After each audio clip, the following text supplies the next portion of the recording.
Good morning, afternoon, or evening, wherever you're at, ladies and gents. I am Kurojiri, your resident tinkerer and Medarotter, and this is the Medarot News Network, bringing you all the latest developments and happenings with our favorite pet fighting robot series.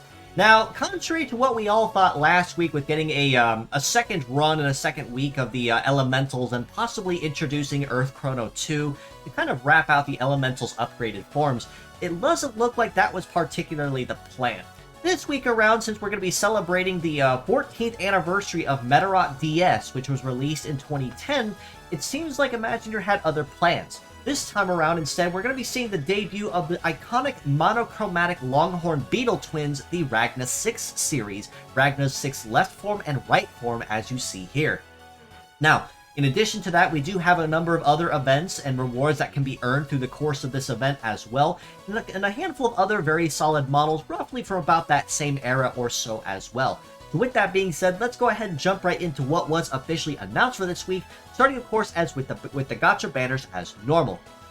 Of course, it looks like we're going to be really dropping the ball just a little bit with a number of banners that we have this week. Primarily from all the 20-something that we had over the past several weeks collectively, down to maybe just a smaller handful, which I think will be very greatly appreciated. But this week, the two main highlights are of course the twins themselves. Starting that lineup is LHB03 Ragna 6 left form, the Black Twin, with a kit of Mobile Cooler, Laser, Spark Strike, Biped Legs, and the leg ability of G-Loader. After him is the monochromatic White Twin LHB04 Ragna 6 right form, with a kit of Guard Heater, Beam Sword, Spark Shot, Biped Legs, and the leg ability of P-Loader. So honestly, these two can very easily build off of each other just as easily as they can fight by themselves. Primarily with a relatively heavy Metaforce reliant kit, but also has a lot of very solid boosts that can complement each other, or basically anyone else in the team that they're put on. And it's also worth noting that these were very well-known models from the days of Medarot DS, as the Beetle series that was highlighted with that one, with the inclusion of Aurora, which was the Jewel Beetle series model that came out roughly about the same time with Medarot DS. Now, with the inclusion of the Longhorn Beetle twins, we are also getting reruns of BCT-0 Noir Katsi with Slip, Press, Break, Biped Legs, and the leg ability of G-Loader also. And then we have another very popular KLN type, and that is KLN-02 Meisai Moran, with Melee Trap, Power Rifle, Gatling, Biped Legs, and the leg ability of Clairvoyance. So very iconic models, basically just highlighting Medarot DS as a whole. And between these four models, it's going to be pretty solid in the kind of skills that they have that we'll have at our disposal for anyone that does come looking for them. Noir Katsi in particular, with heavy punish between press and break, and slip for that occasional shield slippage, will also be very solid as well. Meisai Moran, probably not as heavily useful as one may think at first glance, but his power rifle, I have to tell you, is honestly going to be very solid too. If you are just starting out and looking for some very solid shooting-based parts, you really don't have to look much farther than Meisai Moran, especially with the specialized custom shooting animation that he has when using this rifle. Now, with the Fierce battles we have going on this week, it's going to be a much more diverse kit as you see here. Starting that lineup is LLY0 Lily Madonna with triple laser, tank legs, and the leg ability of Haja for free stat cleanse when charging Metaforce. We have GRM0 Wild Ukon with rifle, double hammer, biped legs, and the leg ability of Radiator. And then finishing out this top row is MNT0 Flat Stake from Medarot 2 with triple virus, sea legs, and the leg ability of Acrobatics. On this bottom row, we're starting off with RBT-05M Chrono Rabbit with Beam, Guard Boost, Shoot Trap, Wheeled Legs, and the leg ability of Auto Charge. The counterpart, RBT-05F Tempt Bunny, is coming with him as well, with Beam, Count Repair, Shoot Trap, Wheeled Legs, and Charm. And then we also have SPN-0 Float Spinner with Melee Trap, Anti-Air, Anti-Sea, Float Legs, and the leg ability of Emergency. So honestly, we have a lot of really solid skills this week as well when it comes to what you can farm and what you're shooting for. And when it comes to farming in particular, I really couldn't decide on a model that's like the absolute must-have this week because, being completely honest, all 6 of these are kind of mid. As in, you don't need them, but they're nice to have, but they're not going to be game-breaking either compared to some other weeks that we might have had. But if I did have to give the MVP of the week to anybody in particular, I would honestly have to give it to Flatstake and Lily Madonna, primarily for the fact of lasers on females is always nice to have for that shooting damage bonus, and Virus as well for turn skipping if you are fast enough is very nice. Legs may or may not be super useful between the 2 of those, but there's still some very solid skills as well between this batch of Fierce Battles. Wild Uka in particular for heavy hammers, biped legs with Radiator, Chrono Rabbit and Tempt Buddy, mostly just for your misc skills, not really anything of major importance, but the wheeled legs with their abilities are honestly a nice touch. And then Float Spinner with anti-air and anti-sea is always nice too, so that you can keep your coverage at the top game with your anti-air and anti-sea counters. Now, a couple of the other big things that they announced for this week was, well, for the anniversary of Medarot DS, is the inclusion of 2 new BGM packs being added to the web store. These will go roughly for about 1920 yen, 1980 yen if I recall correctly. So not really anything super expensive, especially if you convert it to USD, and especially given that the store is not locked by any particular region. So if you did want to make use of some old-fashioned tunes from the days of Medarot DS for battle or for setting or anything else, you really don't have to look much farther than these packs, which will be very useful. They're not required, obviously, because they're just BGM packs, but if you do want them and you did play Medarot DS and enjoyed it, well, this might just be the week for you. With event stuff going onward this week, too, we do have a relatively quiet and a really pretty small event going on this week, sporting a brand new medal that can be collected and a rerun event reward from years past. The event medal being earned this time around for this event is the Time Medal, with a mastery in melee, shooting, and support, and a leg mastery in biped, tank, and flight. So very solid for mixed range fighters, especially defenders as well, that want to try to focus on maybe like, as example, pseudo defenders that use, say, provoke and guard boost as an example. Boson minus the wheeled legs might be a really good example of that as an idea.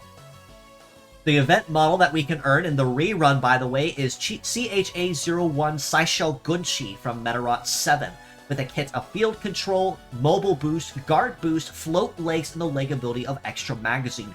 And compared to most other models that we got as event rewards, I have to say his legs are actually quite solid.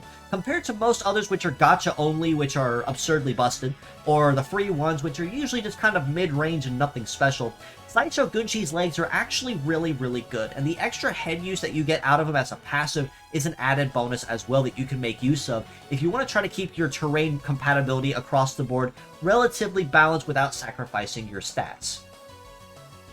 The event itself will be milestone based, so pure sets will be encouraged across your teams as you're putting your teams together. Of course, highlighting that bonus, as you see here, the Ragna 6 twins will give you a 15% bonus each per part equipped across the team. Noir Katsi and Meisai Moran will give you that 12% bonus each per part. Makairodis and Aurora, also debutees from the days of Medarot DS, as well as Flame Vulcan and Aqua Nereid from this past week, will give you a 10% bonus each.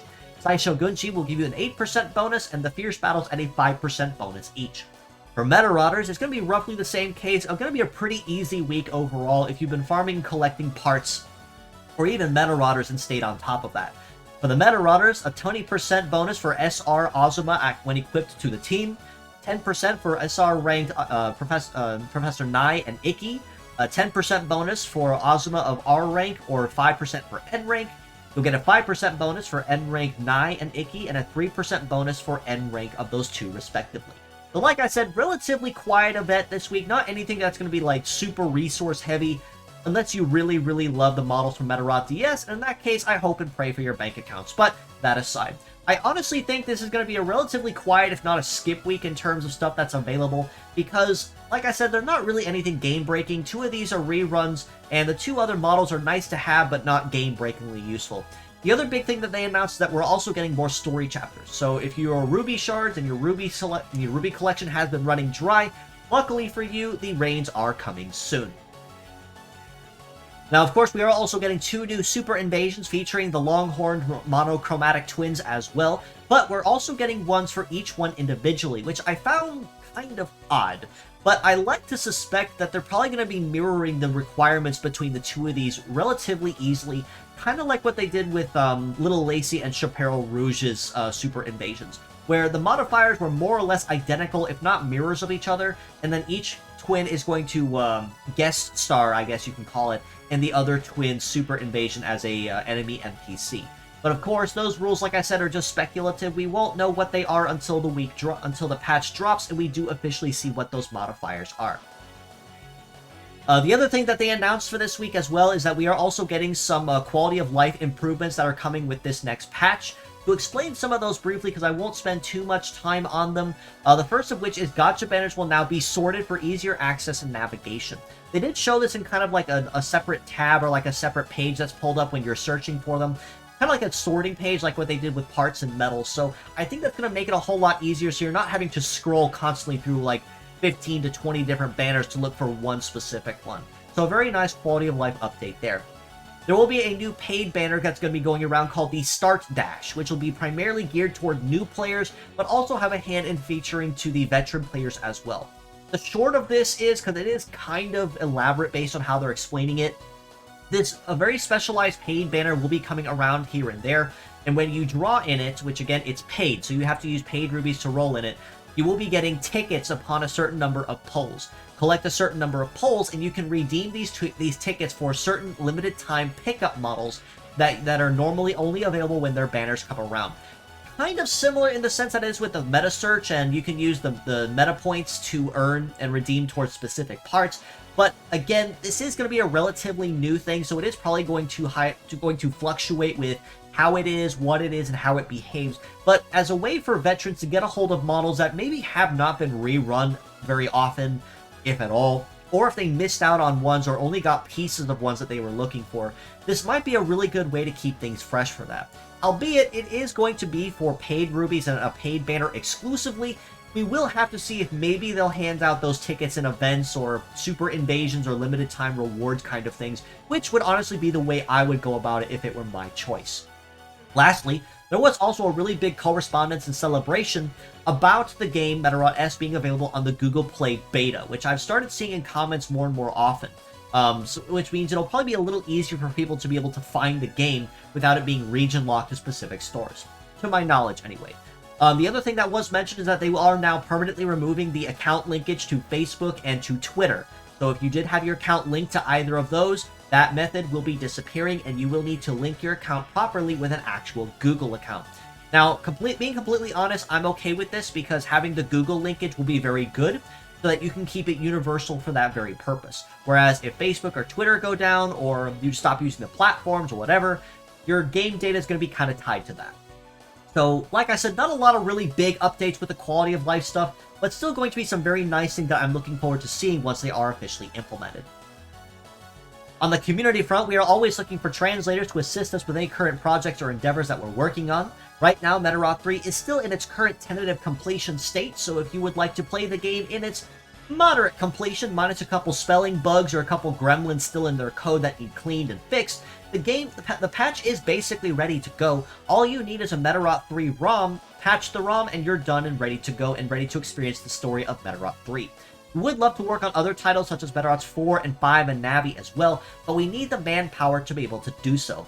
So if you are knowledgeable in coding, cleaning Japanese, or have some time on your hands and would love to assist, or if you know somebody that would be able to, definitely feel free to have them reach out to us, join our Discord in the link provided below, and ask around.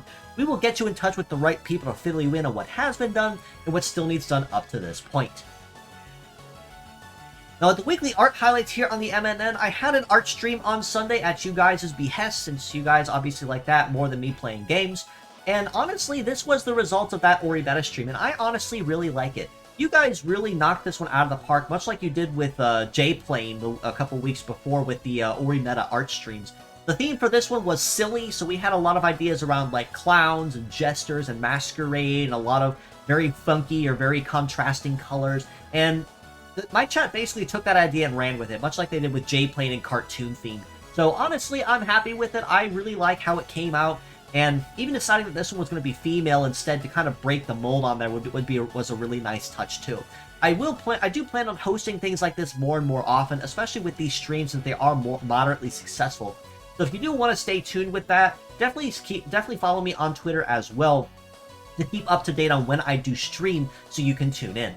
And then this piece here by Twitter user BlueMiso99, I've highlighted periodically here and there. This time highlighting another member of the Trump card series that they've been doodling on their own time of May Queen, the Trump card Queen type, to join with the Trump card Ace type that they did before with First Ace. And I honestly really love Blue Miso's art style. I've seen it before, and it's just something that gives me life like this. And I like the contrasting light-dark with the vibrant colors as well. Definitely give Blue Miso a follow as well if you'd like to see more of their art in your feeds. One final note before I wrap us up here is just as a friendly reminder, I am open for commission. So if you would like to have a live 2D model ready to rig, cut up, and ready to go, I can do that for you at a scaling cost. Same for a 3D model as well at a scaling cost, fully rigged, optimized, textured, meshed, ready to go, for basically dropping in any platform that you'd like to use it on. I can also do standard 2D art at varying degrees of complexity and detail, as you see here. I can also do emotes if you want something a little cheaper for a bundle, and I try to keep my prices scaling and low on purpose, just so that people that are just starting out don't have to break the bank to get a lot of assets and start their content creating journeys. Reach out to me on Discord or on Twitter if you'd like more information or other references, and we can most certainly try to make something happen.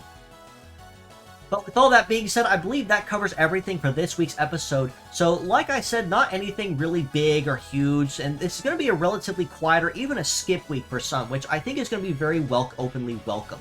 Aside from, of course, the introduction of the Ragna 6 twins, and a couple other things related to the anniversary of Medarot DS. That being said, if you'd like to know more, you can follow us below on Facebook at the Medarot News Network page, or the Metabots Forever community on there that is also currently managed and run, and still growing astronomically, but with numbers and members by the day. You can also join us on Discord in the link provided and in the comments below if you want to keep an even closer ear to the ground on the action. This includes any new links to merchandise, fan art, contests, or anything else of the like, or even my weekly episodes. That's the first place you're going to hear it before it goes anywhere else on the net.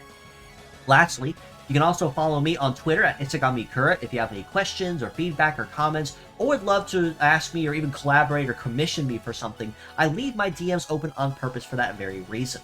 So feel free to reach out to me, ask about it for that collaboration or those commissions. We can most certainly try to make something happen and coordinate some schedules.